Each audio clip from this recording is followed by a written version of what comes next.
65. Good evening. Can you break down working capital? I certainly can. So you might want to join us, Shannon, Thursday night, but working capital is a balance sheet calculation. And on the balance sheet, we're going to have current assets and current liabilities. And working capital is the current assets minus the current liabilities. All right, what makes it go down? Well, if a board of directors declares a dividend, that becomes a current liability.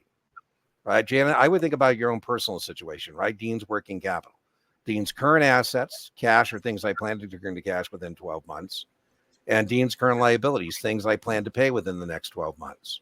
That's my working capital. If I get a new bill, for example, Shannon, today I just had my cabin painted here in my off-grid location. Hey, I forgot I'm in my off-grid location. I thought I gave myself permission to have adult beverages during live streams in my off-stream location, but man, I forgot to put my tequila out. Damn. Oh, well, I guess you have to deal with me sober. But Shannon, I'm waiting on the invoice from my painters. And what's going to happen to Dean's working capital when this live stream is over and I open up and I have an invoice? It's going down, right? So to answer your question, what decreases working capital, the most common version of this on the test is a declared dividend, right? Next point, what makes it go up? If we sell securities, right? So let's say the Dean takes out a mortgage on this off-grid location. This place is paid for. So the acreage here, the cabin, the off-grid studio, I paid for it using cash, Shannon. So my working capital as I pay these things is going down. But if Dean takes out a mortgage, what happens to my working capital? It goes up, right? Because I sold a security. The proceeds are going to go into cash. And that would be what makes working capital. The most common example of that as a test question is selling bonds or stock, and that would have the working capital go up. What doesn't change it, I'll leave one more and I'll let Brian see if he wants to add anything. The trick on the Shannon on the test is that when we pay our bills, our working capital does not change, right? So when I pay my painters, I have less of an asset called cash, but I have less of a liability. That has no effect on my working capital when I pay it. How does that relate to a corporate balance sheet? The most common version there, Shannon, is when we pay the dividend. The payable date has no effect on the working capital.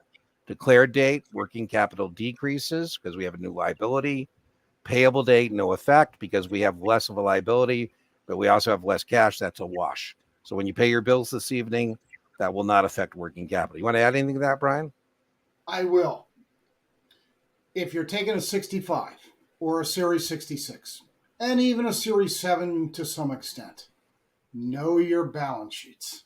And I mean know the components, each part. For the 65, 66, there's really two balance sheets you got to know, one for the corporation and one for your customer. The customer one's not so sophisticated. It's not so complicated. But you got to know the...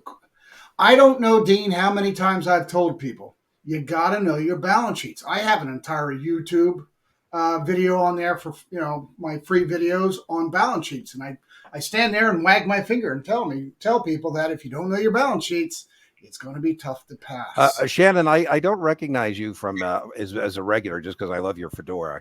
And so I'm assuming you are not a regular in our live stream. So what we do, Shannon, is we will link in the video descriptions of videos that Brian and I have mentioned. So I will link to video in the video description on the replay. I'll link to Brian's balance sheet video. I have one as well.